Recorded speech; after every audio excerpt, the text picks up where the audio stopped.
La berceuse de l'horreur.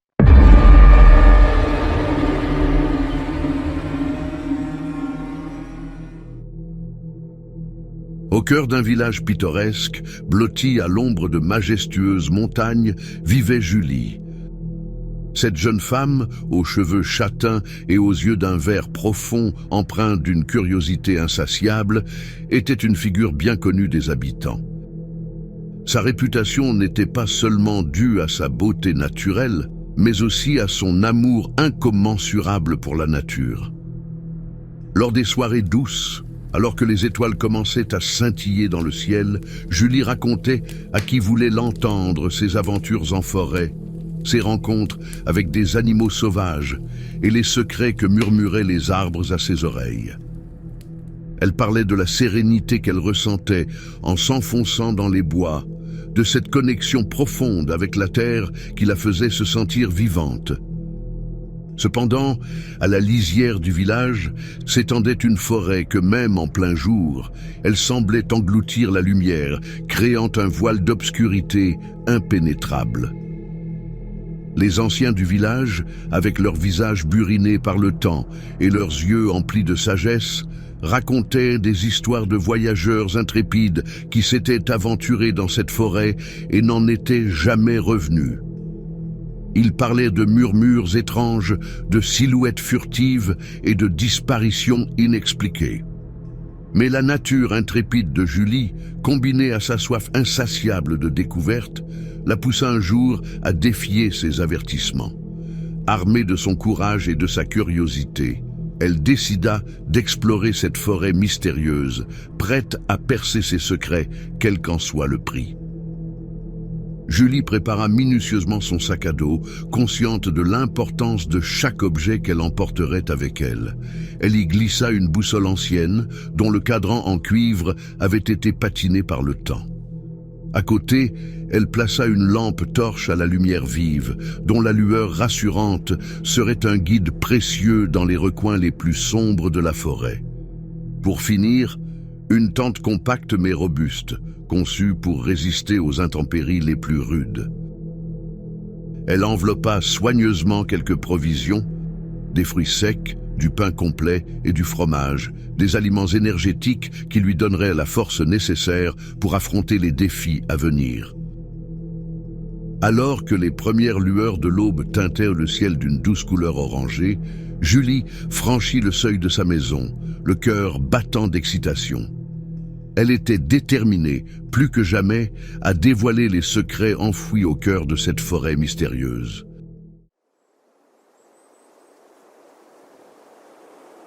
Dès ses premiers pas sous la voûte boisée, Julie fut saisie par l'atmosphère singulière de la forêt.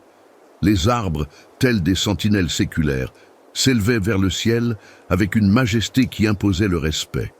Leurs écorces rugueuses, marquées par les épreuves du temps, semblaient renfermer des secrets que seuls les plus anciens des bois connaissaient.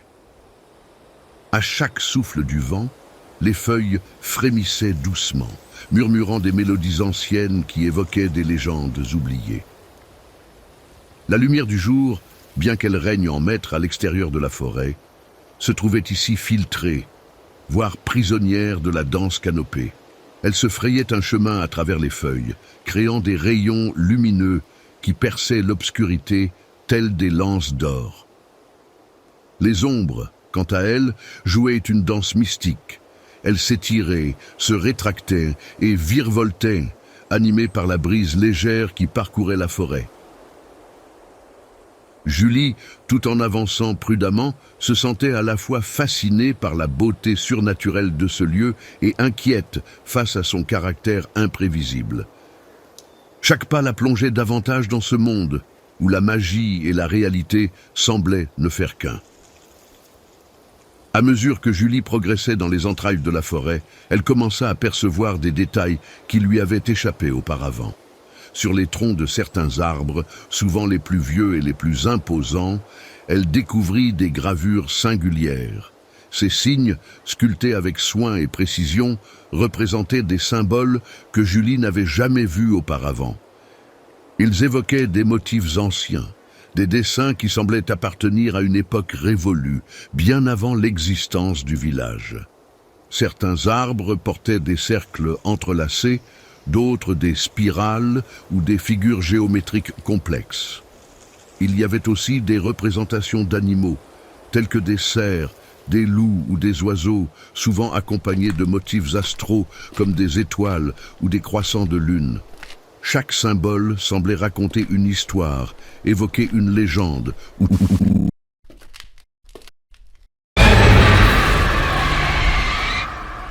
Julie, intriguée, se demanda si ces marques étaient l'œuvre d'anciens habitants de la région, peut-être des druides ou des chamans qui avaient autrefois vécu en harmonie avec la nature. Ou bien étaient-elles des balises, des repères laissés par des voyageurs pour se guider dans cette forêt labyrinthique, peut-être même des avertissements destinés à dissuader les âmes curieuses de s'aventurer plus loin. Les souvenirs des veillées au village lui revinrent en mémoire. Elle se rappela les anciens, assis autour du feu, leurs visages éclairés par la lueur vacillante des flammes, racontant avec passion les légendes de la forêt. Ils parlaient de créatures éthérées, d'esprits des arbres et de l'eau, de nymphes et de faunes qui dansaient à la lueur de la lune et de protecteurs ancestraux qui veillaient sur les secrets de la forêt. Ces histoires, transmises de génération en génération, étaient imprégnées de respect et de crainte envers la nature et ses mystères. Mais Julie, avec son esprit rationnel et son approche pragmatique de la vie, avait toujours considéré ces récits comme de simples contes pour effrayer les enfants ou pour divertir lors des longues soirées d'hiver. Pour elle, la forêt était un lieu de beauté et de découverte, un écosystème complexe à étudier et à comprendre, et non un monde peuplé de créatures fantastiques. À mesure que Julie s'enfonçait dans la forêt, une sensation insidieuse s'immisçait en elle, telle une ombre rampante. Chaque pas qu'elle faisait semblait alourdir l'atmosphère, comme si elle pénétrait dans un sanctuaire sacré où les intrus n'étaient pas les bienvenus. Les arbres, autrefois majestueux et accueillants, prenaient désormais des allures de gardiens silencieux, observant chacun de ses mouvements. Alors que le soleil atteignait son zénith, baignant la forêt d'une lumière dorée, Julie tomba sur une clairière.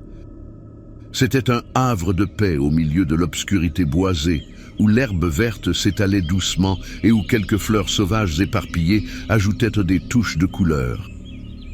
Des papillons virevoltaient, et le chant mélodieux des oiseaux résonnait en écho. Elle décida que c'était l'endroit idéal pour faire une pause.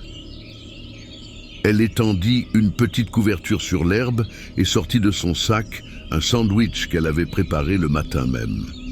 Alors qu'elle mordait avec appétit dans son repas, savourant chaque bouchée, un léger bruissement attira son attention. Son cœur s'accéléra. Dans cette forêt mystérieuse, chaque bruit pouvait être un signe de danger. Elle se leva rapidement, saisissant sa lampe torche, bien que le soleil brille encore, prête à éclairer et à affronter ce qui pourrait surgir des buissons. Mais à la place d'une menace, un petit renard roux apparut à la lisière de la clairière. Ses poils flamboyants contrastaient avec le vert de l'herbe et ses yeux, d'un ambre lumineux, la fixaient avec une curiosité innocente. Il inclina légèrement la tête, comme s'il essayait de comprendre cette étrangère qui avait envahi son territoire. Julie, soulagée et émerveillée, s'accroupit doucement, posant sa lampe torche à côté d'elle. Elle tendit la main, espérant que le renard s'approcherait, et à sa grande surprise, la petite créature fit quelques pas hésitants vers elle, toujours curieuse, sans la moindre trace de peur. Après cet interlude enchanteur avec le renard, Julie se sentait revigorée et prête à poursuivre son exploration. Elle rassembla ses affaires et reprit sa marche, guidée par sa boussole. Cependant, sans qu'elle s'en rende compte, ses pas la conduisirent progressivement hors du sentier qu'elle avait initialement emprunté. La forêt, qui jusqu'alors lui avait semblé accueillante, commença à prendre une allure plus sauvage.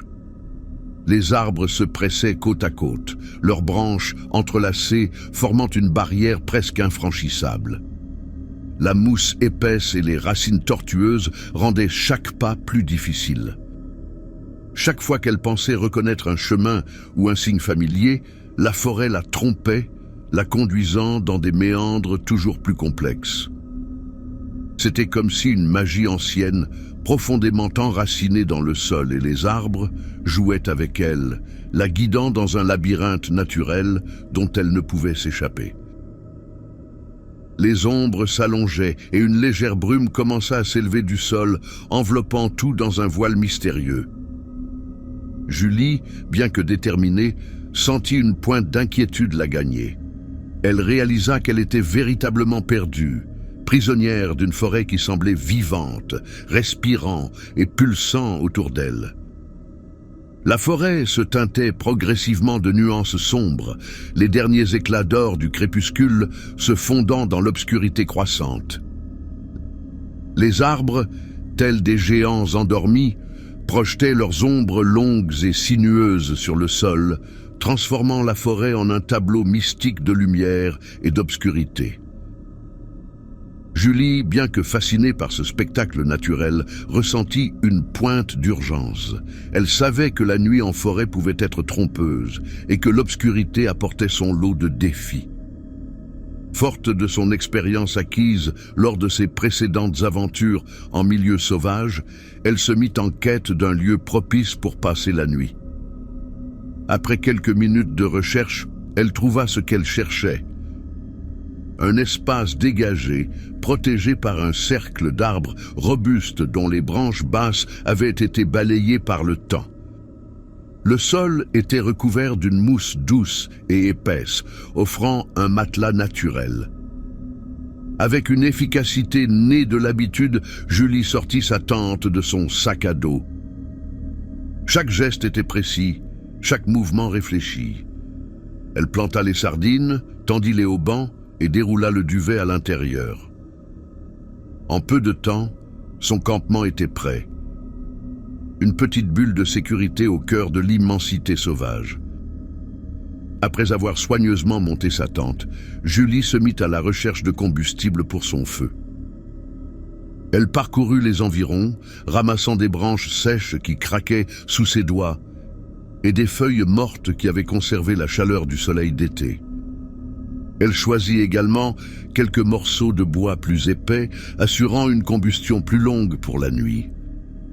Avec précaution, elle disposa le bois en forme de pyramide, plaçant les feuilles et les petites brindilles au centre. Grâce à ces allumettes, le feu prit vie. D'abord timidement, puis avec vigueur. Les flammes, aux teintes d'orange et de bleu, s'élevèrent vers le ciel étoilé, dansant au rythme du vent, crépitant joyeusement à chaque nouvelle brindille qui s'enflammait. Dans l'immensité de la forêt, cette lueur semblait être un phare, un point de repère dans la nuit. Julie espérait que cette lumière, aussi modeste soit-elle, servirait de rempart contre les éventuels dangers qui se tapissaient dans l'obscurité.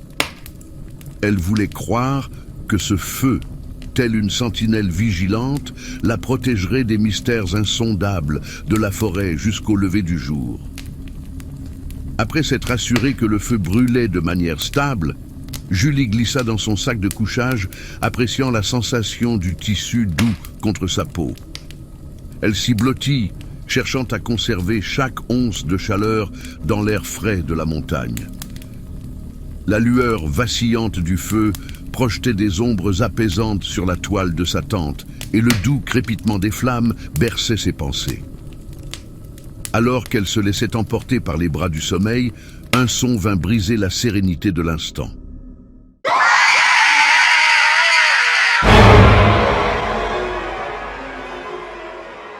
Un hurlement lointain mais clairement audible s'éleva dans la nuit.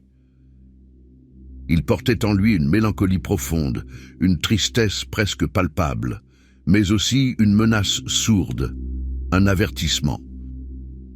Le son résonna dans les vallées, faisant écho entre les montagnes, avant de s'éteindre aussi soudainement qu'il était apparu. Julie se redressa, le cœur battant.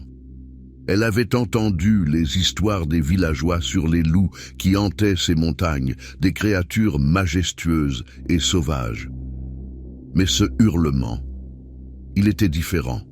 Il portait une tonalité presque humaine, comme si la créature qui l'avait émis était tiraillée entre sa nature sauvage et une âme plus sensible, plus consciente.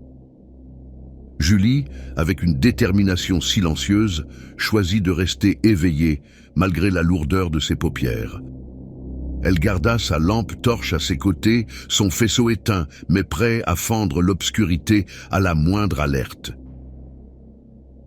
La voûte céleste, parsemée d'étoiles, était la seule source de lumière, et le monde semblait suspendu dans une attente silencieuse. Les heures s'écoulèrent avec une lenteur agonisante, chaque tic-tac de sa montre résonnant comme un écho lointain. Alors que le silence de la nuit s'épaississait, un son doux et presque imperceptible vint effleurer ses oreilles.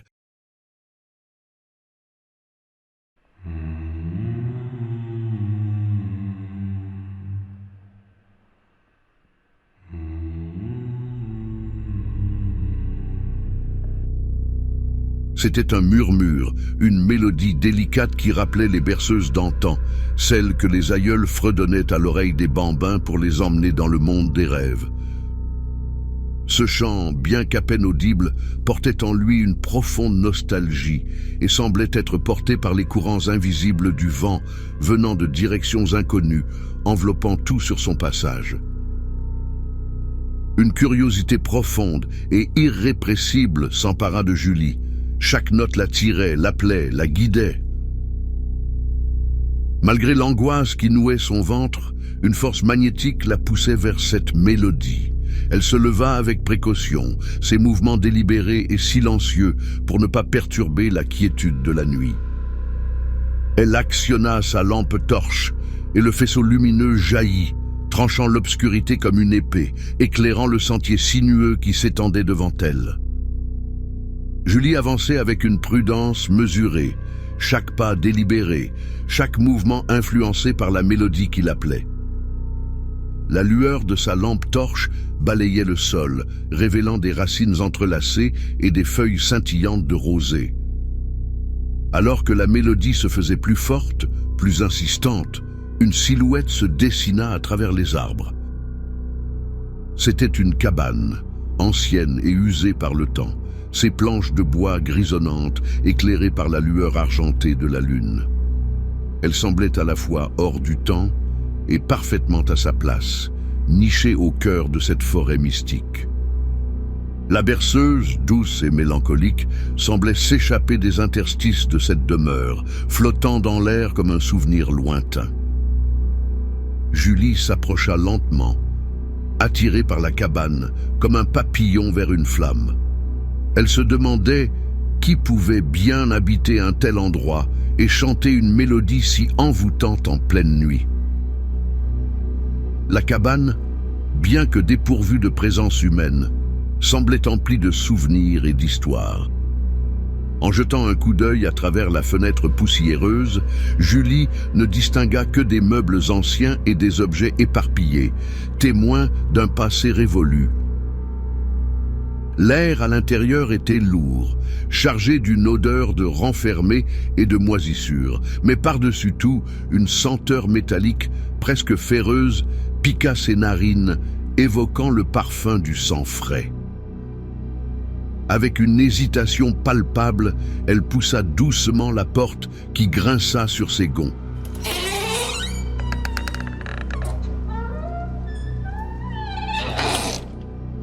L'atmosphère à l'intérieur était étouffante, comme si la cabane gardait jalousement ses secrets. Sur une table en bois usé, elle trouva un journal aux pages jaunies par le temps. Les écrits, d'une écriture tremblante et irrégulière, racontaient des histoires de rituels obscurs, de rencontres avec des entités inconnues et de visions cauchemardesques.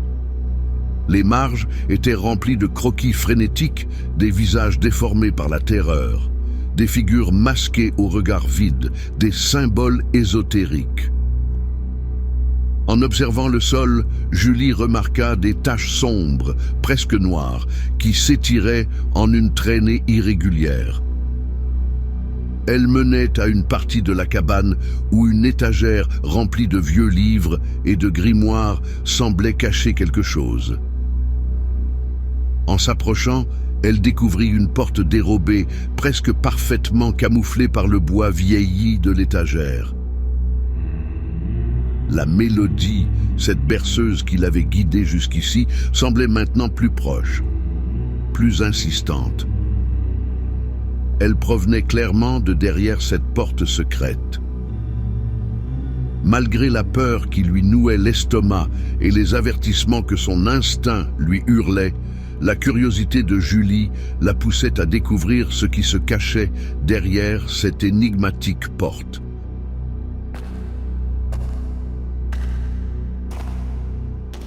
Avec sa lampe torche fermement en main, Julie s'aventura dans l'obscurité. Ses pas résonnant doucement sur les marches de pierre usées par le temps. Chaque pas la plongeait davantage dans les profondeurs de la terre, loin de la surface et de la sécurité de la forêt. Les murs de la descente étaient rugueux, suintant d'humidité. Des gouttelettes d'eau tombaient par intermittence, créant une mélodie sinistre qui accompagnait sa descente. L'odeur de moisissure était omniprésente, mêlée à une autre senteur plus âcre, presque métallique. Lorsqu'elle atteignit le bas de l'escalier, elle fut accueillie par une pièce voûtée, dont les murs de pierre ancienne étaient éclairés par la lueur vacillante de bougies disposées en cercle. Ces flammes jetaient des ombres dansantes sur les murs, donnant vie à la pièce. Au centre trônait un autel, en pierre noire, gravé de symboles ésotériques que Julie ne reconnaissait pas, mais dont la simple vue lui donnait des frissons. Ces marques semblaient anciennes, témoins d'un savoir et d'une pratique perdue depuis longtemps. Sur le côté, une étagère en bois sombre attira son attention. Des bocaux de verre y étaient alignés, contenant des substances visqueuses et indéfinissables, flottant dans des liquides troubles. Certains bocaux semblaient contenir des organes, tandis que d'autres renfermaient des créatures conservées que Julie n'avait jamais vues auparavant. Mais ce qui la glaça d'horreur fut un bocal plus grand que les autres, contenant un visage humain, les yeux clos, semblant être en paix, mais dont la préservation éternelle dans ce récipient trahissait une histoire macabre. La terreur s'empara de Julie, chaque fibre de son être lui criant de fuir.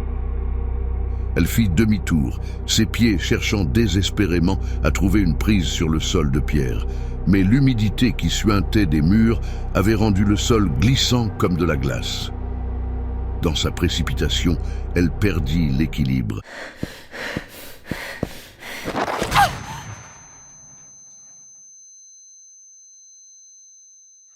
Ses pieds dérapant sous elle, la projetant brutalement au sol. La douleur de la chute fut brève, mais intense, et elle sentit le froid de la pierre contre sa joue. Se remettant de son choc, elle se redressa en une fraction de seconde, ses mains tremblantes et ses genoux écorchés. Sa respiration était erratique, chaque inspiration semblant brûler ses poumons. Elle jeta un regard furtif en arrière, vers l'étagère qui abritait le visage conservé. À sa stupeur, les paupières autrefois closes s'étaient ouvertes, révélant des yeux vitreux.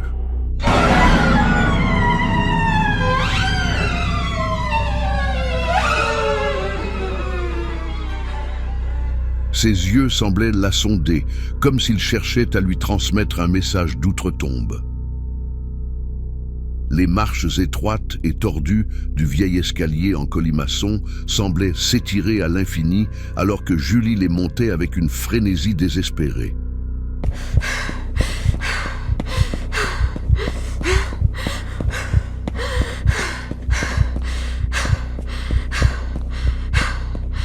L'air froid et humide de la cave laissait place à une atmosphère légèrement plus chaude à mesure qu'elle s'élevait, signe qu'elle approchait de la sortie. Mais alors qu'elle espérait émerger à la sécurité, la lumière qui filtrait à travers l'entrebâillement de la porte fut soudainement obstruée par une silhouette massive. Julie s'arrêta net, le souffle coupé par la terreur. Devant elle se tenait un homme de stature imposante, dont la carrure évoquait celle d'un géant. Ce qui était le plus terrifiant, c'était le masque qu'il portait. Confectionné à partir de peau humaine, il épousait et déformait ses traits de manière grotesque, lui donnant une apparence terrifiante. Les seules parties visibles de son visage étaient ses yeux, qui, à travers les découpes du masque, brillaient d'une lueur perverse et affamée. Sans prendre le temps de réfléchir, Julie fit volte-face, poussant la porte de la cabane avec une force qu'elle ne se connaissait pas.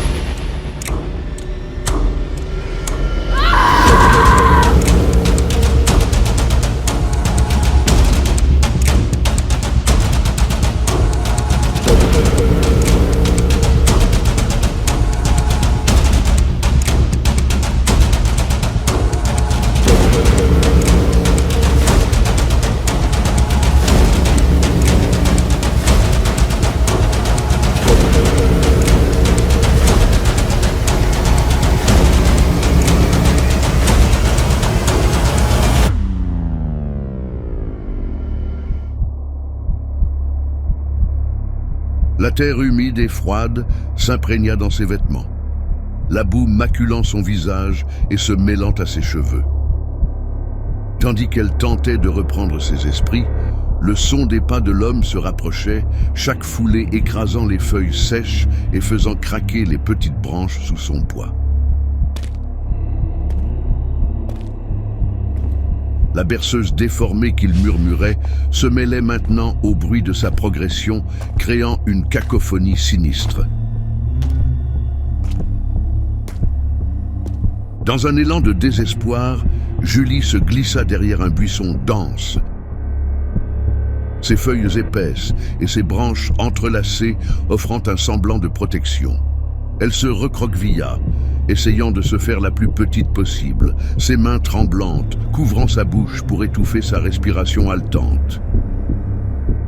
L'homme s'arrêta tout près, si près qu'elle pouvait presque sentir la chaleur de sa présence. Elle l'entendit renifler l'air, comme un prédateur flairant sa proie.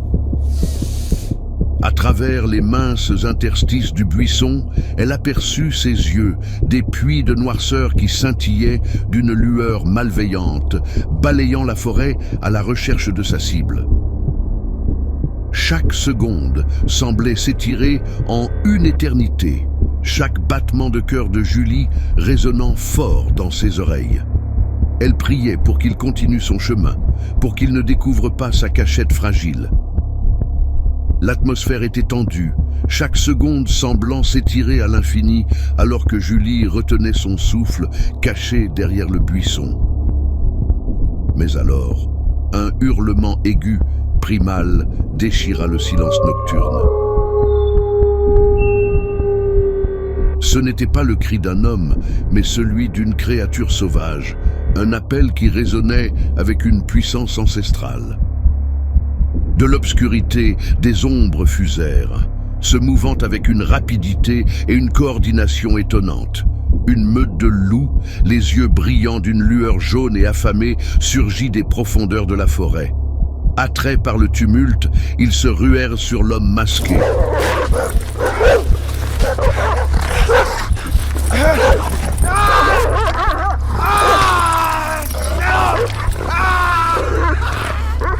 Leurs crocs acérés s'enfonçant dans sa chair, leurs griffes déchirant son vêtement.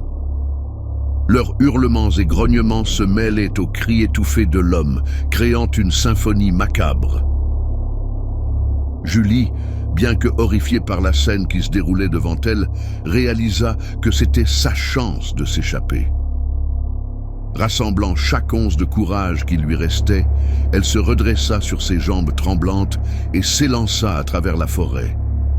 Les branches lui fouettaient le visage, les racines menaçaient de la faire trébucher à chaque pas, mais la peur et l'adrénaline la poussaient en avant, la guidant loin de la scène de carnage derrière elle. La lueur de la lune à travers les arbres était sa seule boussole, éclairant son chemin vers la sécurité. Le silence était presque assourdissant. Tout ce que Julie pouvait entendre était le rythme effréné de sa propre respiration et le martèlement de ses pieds contre le sol forestier. Chaque bruit, chaque craquement de branches, chaque souffle de vent semblait s'amplifier dans l'obscurité enveloppante. Alors qu'elle courait, une lueur douce et bleutée attira son attention sur le côté. C'était comme si quelque chose l'appelait, la poussant à détourner son regard de son chemin. Lorsqu'elle tourna la tête, elle fut confrontée à une vision qui la glaça sur place.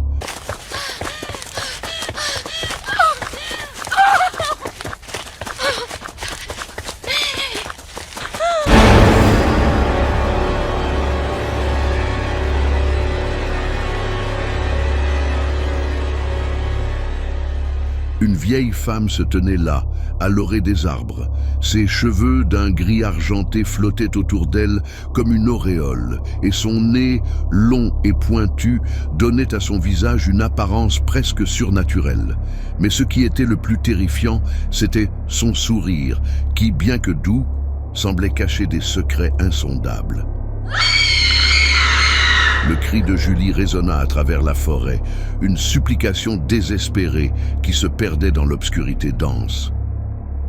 Mais aucune réponse ne lui parvint, seulement le murmure du vent à travers les branches et le lointain ululement d'une chouette.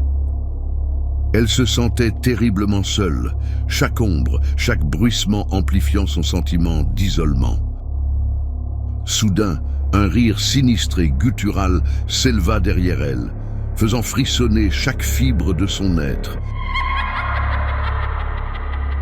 C'était un rire qui semblait venir des profondeurs de la terre, dénué de toute humanité, évoquant des images de créatures tapies dans l'ombre, attendant leur moment.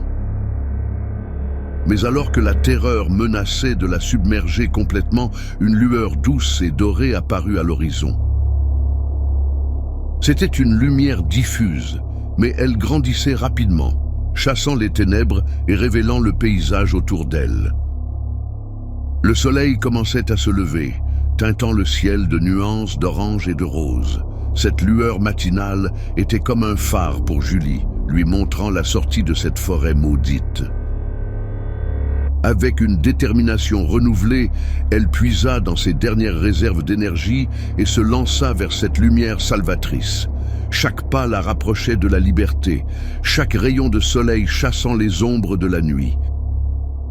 Et finalement, épuisée mais vivante, Julie émergea de la forêt, laissant derrière elle les horreurs de la nuit et accueillant le réconfort du jour naissant.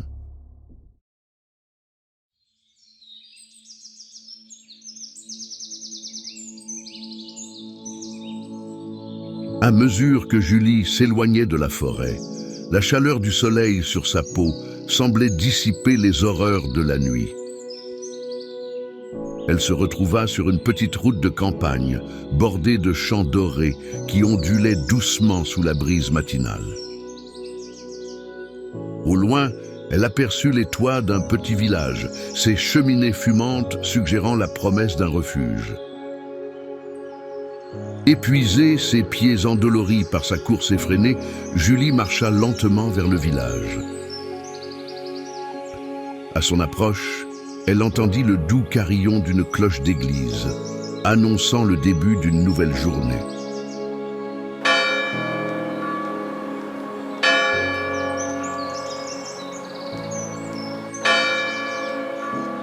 Les habitants commençaient à s'affairer, les enfants couraient dans les rues, et l'odeur du pain frais emplissait l'air. Julie s'approcha de la première maison qui se présenta à elle, une bâtisse ancienne aux murs de pierre et aux volets de bois écaillés par le temps. Elle hésita un instant, puis, rassemblant son courage, frappa doucement à la porte. Le grincement des gonds rompit le silence et la porte s'ouvrit lentement.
la